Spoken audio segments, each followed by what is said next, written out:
Hello viewers, welcome back to Mahi's green bites YouTube channel. ಇವತ್ತಿನ ವಿಡಿಯೋದಲ್ಲಿ ನಾನು ಪೈನಾಪಲ್ ಕ್ರೋನ್ಗಳನ್ನ ಹೇಗೆಲ್ಲ ಮರುಬಳಕೆ ಮಾಡ್ಕೋಬಹುದು ಅನ್ನೋ ವಿಚಾರನ ನಿಮ್ಮ ಜೊತೆ ಶೇರ್ ಮಾಡ್ತಾ ಹೋಗ್ತಾ ಇದ್ದೀನಿ. ಸೊ ನಾನು ಈ ಕ್ರೋನ್ಗಳನ್ನ ನನ್ನ ಗಾರ್ಡನ್ನಲ್ಲಿ ಹಾಕೋದಕ್ಕೆ ಆಯ್ಕೆ ಮಾಡ್ಕೊಂಡಂತಹ ಜಾಗ ತುಂಬ ಕಳೆಯಿಂದ ಕೂಡಿತ್ತು.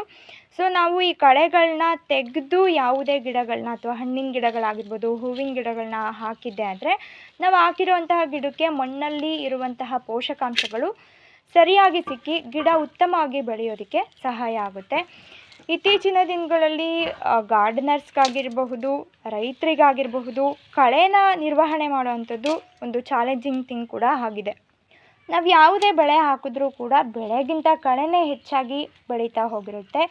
ಸೊ ಇದನ್ನು ನಾವು ಆಧುನಿಕ ಫರ್ಟಿಲೈಸರ್ಸ್ ಮೀನ್ಸ್ ವೀಡ್ ಕಂಟ್ರೋಲರ್ನ ಯೂಸ್ ಮಾಡಿ ಕಳೆನ ತೆಗೆಯೋದಕ್ಕಿಂತ ಸ್ವಲ್ಪ ಹ್ಯೂಮನ್ ಪವರ್ನ ಯೂಸ್ ಮಾಡಿ ಕಳೆ ತೆಗೆದಿದ್ದೆ ಅದಲ್ಲಿ ಮಣ್ಣಿನ ಫಲವತ್ತತೆ ಕೂಡ ಹೆಚ್ಚಾಗಿ ಆಗ್ತಾ ಹೋಗುತ್ತೆ ಮತ್ತು ಗಿಡನೂ ಕೂಡ ಉತ್ತಮವಾಗಿ ಬೆಳೀತಾ ಹೋಗುತ್ತೆ. ಕಳೆ ಎಲ್ಲ ತೆಗೆದಾದ್ಮೇಲೆ ನಾನು ಒಂದು ಗಾರ್ಡನ್ ಟೂಲ್ನ ಯೂಸ್ ಮಾಡಿ ಮಣ್ಣಿನ ಮೇಲ್ಪದರವನ್ನು ಸಡಿಲಗೊಳಿಸ್ಕೊಳ್ತಾ ಇದ್ದೀನಿ. ಇದನ್ನು ಯಾಕೆ ಈ ರೀತಿ ಮಾಡ್ಕೋಬೇಕು ಅಂತಂದರೆ ಮಣ್ಣು ಉಸಿರಾಡೋದಕ್ಕೆ ಸ್ವಲ್ಪ ಸಹಾಯ ಆಗುತ್ತೆ. ಮಣ್ಣಿನ ಮೇಲ್ಪದರನ ಹೆಚ್ಚು ಸಡಿಲಗೊಳಿಸ್ಕೊಂಡಷ್ಟು ಕೂಡ ನಾವು ಹಾಕುವಂತಹ ಗಿಡಕ್ಕೆ ಉತ್ತಮವಾದಂತಹ ಪೋಷಕಾಂಶಗಳು ಸಿಕ್ಕಿ ಬೆಳೆ ಉತ್ತಮವಾಗಿ ಬರೋದಕ್ಕೆ ಸಹಾಯ ಆಗ್ತಾ ಹೋಗುತ್ತೆ.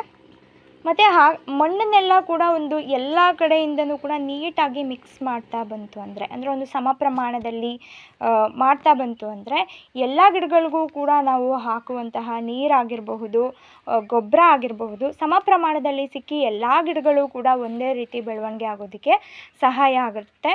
ಈ ರೀತಿ ಮಾಡದೆ ನಾವು ಹೆಂಗಿದೆಯೋ ಹಾಗೆ ಕೂಡ ಆಗಬಹುದು. ಈ ರೀತಿ ಒಂದು ಸಮತಟ್ಟಾಗಿ ಮಾಡ್ಕೊಂಡಿದ್ದೆ ಆಯಿತು ಅಂತಂದರೆ ಎಲ್ಲ ಗಿಡಗಳಿಗೂ ಎಲ್ಲ ನ್ಯೂಟ್ರಿಷನ್ ಸಿಕ್ಕಿ ಗಿಡ ಬೆಸ್ಟಾಗಿ ಬೆಳೆಯೋದಕ್ಕೆ ಹೆಲ್ಪ್ ಆಗುತ್ತೆ. ಸೊ ನೆಕ್ಸ್ಟ್ ಸ್ಟೆಪ್ಪಲ್ಲಿ ನಾನು ಪೈನಾಪಲ್ ಕ್ರೋನ್ನ ಚಿಕ್ಕದಾಗಿ ಡಿಗ್ ಮಾಡಿ ನೆಡ್ತಾ ಇದ್ದೀನಿ. ನೆಟ್ಟು ಆ ಬೇರಿನ ಸುತ್ತ ನಾವು ಮಣ್ಣನ್ನು ಟೈಟಾಗಿ ಕೂರಿಸ್ತಾ ಹೋಗಬೇಕು. ಈಗ ಮಾಡೋದ್ರಿಂದ ಗಿಡ ಅಲ್ಗಾಡೋದಿಲ್ಲ ಮತ್ತು ಗಿಡ ಬೇರು ಬಿಡೋದಕ್ಕೆ ಹೆಲ್ಪ್ ಆಗುತ್ತೆ. ಪೈನಾಪಲ್ ಗಿಡಗಳು ಯೂಶ್ವಲಿ ನೆಟ್ಟ ಒಂದು ವಾರದ ನಂತರದಲ್ಲಿ ಬೇರು ಬಿಡೋದಕ್ಕೆ ಹೆಲ್ಪ್ ಆಗುತ್ತೆ. ನೀವು ನೋಡ್ತಾ ಇರ್ಬೋದು, ನಾನು ಚಿಕ್ಕದಾಗಿ ಡಿಗ್ ಮಾಡಿ ಗಿಡವನ್ನು ನೆಡ್ತಾ ಇದ್ದೀನಿ. ಸೊ ನಾನು ಇದು ಚೂಸ್ ಮಾಡಿರುವಂತಹ ಗಿಡ ಅಷ್ಟೇ ಹೆಲ್ದಿ ಆಗಿದೆ ಮತ್ತು ಒಂದು ವಾರದ ಹಿಂದೆ ನಾನು ಅದನ್ನು ನೀರಲ್ಲಿ ನೆನೆಸಿಟ್ಟಿದ್ದೀನಿ. ಬೇರು ಕೂಡ ಬಂದಿದೆ, ನೀವು ನೋಡಬಹುದು. ಈ ಬೇರಿಂದ ಮೇಲ್ಗಡೆಯ 3 ಲೇಯರ್ ಎಲೆನ ನಾವು ತೆಗೆದು ಭೂಮಿನಲ್ಲಿ ಹಾಕೋದ್ರಿಂದ ಎಲೆಗೆ ರೋಗ ತಗಲಿ ಗಿಡ ಹಾಳಾಗುವಂತಹ ಚಾನ್ಸಸ್ಸು ಕಡಿಮೆ ಇರುತ್ತೆ. ಸೊ 3 ಲೇಯರು ಅಥವಾ 4 ಲೇಯರ್ನ ತೆಗೆದು ಎಲೆ ಯಾವುದೇ ಕಾರಣಕ್ಕೂ ಕೂಡ ಮಣ್ಣೊಳಗಡೆ ಸಿಕ್ಕಾಕೋಬಾರ್ದು. ಆ ರೀತಿ ನಾವು ಮುಂಜಾಗರೂಕತೆಯಿಂದ ನೆಟ್ಟಿದ್ದೆ ಆದರೆ ಒಂದು ಬೆಸ್ಟ್ ರಿಸಲ್ಟ್ ನಮಗೆ ಸಿಗ್ತಾ ಹೋಗುತ್ತೆ. ಈ ಪೈನಾಪಲ್ನ ಬೆಳೆಯೋದು ಝೀರೋ ಮೇಂಟೆನೆನ್ಸ್ ಅಂತಲೇ ಹೇಳ್ಬೋದು. ಇದಕ್ಕೆ ಹೆಚ್ಚು ನೀರು ಕೂಡ ಅವಶ್ಯಕತೆ ಇಲ್ಲ ಮತ್ತು ಹೆಚ್ಚು ಗೊಬ್ಬರ ಕೂಡ ಅವಶ್ಯಕತೆ ಇಲ್ಲ. ಸೊ ಒಂದಷ್ಟು ಕಾಳಜಿ ಮಾಡ್ತಾ ಹೋಯಿತು ಅಂದರೆ ನಮಗೆ ನಿರೀಕ್ಷಿತ ಫಲಿತಾಂಶ ಸಿಗ್ತಾ ಹೋಗುತ್ತೆ. ನಾವು ಸಸಿನ ನೆಡೋದ್ರ ಜೊತೆಯಲ್ಲಿ ನಮಗೆ ಒಂದಷ್ಟು ಎಸ್ಥೆಟಿಕ್ ಸೆನ್ಸ್ ಕೂಡ ಇಂಪಾರ್ಟೆಂಟು. ನಾವು ಹಾಕಿರೋಂತಹ ಗಿಡ ನಾವು ಪ್ರತಿ ಸಲ ನೋಡೋವಾಗಲೂ ಒಂದು ಪಾಸಿಟಿವ್ ವೈಬ್ ಕೊಡೋ ರೀತಿ ಇರಬೇಕು. ಅದು ನೋಡೋದಕ್ಕೆ ಚೆನ್ನಾಗೂ ಕೂಡ ಕಾಣಬೇಕಾಗುತ್ತೆ. ನಾನು ಹಂಗಾಗಿ ಅದ್ರ ಸುತ್ತ ಇರೋಂತಹ ಮಣ್ಣನ್ನೆಲ್ಲ ಎಕ್ಸೆಸ್ ಆಫ್ ಸಾಯಿಲ್ ಏನಿದೆಯೋ ಅದನ್ನು ಗಿಡದ ಬೇರೆ ಭಾಗಕ್ಕೆ ನಾನು ಹಾಕ್ತಾಯಿದ್ದೀನಿ. ಈ ಗಿಡ ನೆಡುವಾಗ ನನಗೆ ರೈತ ಮಿತ್ರ ಎರೆಹುಳು ಕೂಡ ಸಿಕ್ತು. ಇತ್ತೀಚೆಗೆ ಎರೆಹುಳುಗಳ ಸಂತತಿ ಕೂಡ ಕಡಿಮೆ ಆಗಿದೆ. ಆಧುನಿಕ ಕೃಷಿ ವಿಧಾನವನ್ನು ನಾವು ಅಳವಡಿಸಿಕೊಂಡಿರೋದ್ರಿಂದ ರಸಗೊಬ್ಬರಗಳ ಬಳಕೆಯಿಂದ ಎರೆಹುಳುಗಳ ಸಂತತಿ ಕೂಡ ಕಡಿಮೆ ಆಗಿದೆ. ಸೊ ನನಗಂತೂ ನಾನು ಯಾವಾಗಲೇ ಯಾವುದೇ ಗಿಡ ಹಾಕೋಕೆ ಹೋದಾಗಲೂ ಕೂಡ ಎರೆಹುಳುಗಳು ಸಿಗ್ತಾ ಇರ್ತವೆ. ನಾನು ಯಾವುದೇ ರೀತಿ ಕೆಮಿಕಲ್ ಫರ್ಟಿಲೈಸರ್ಸ್ನ ಬಳಸಲ್ಲ.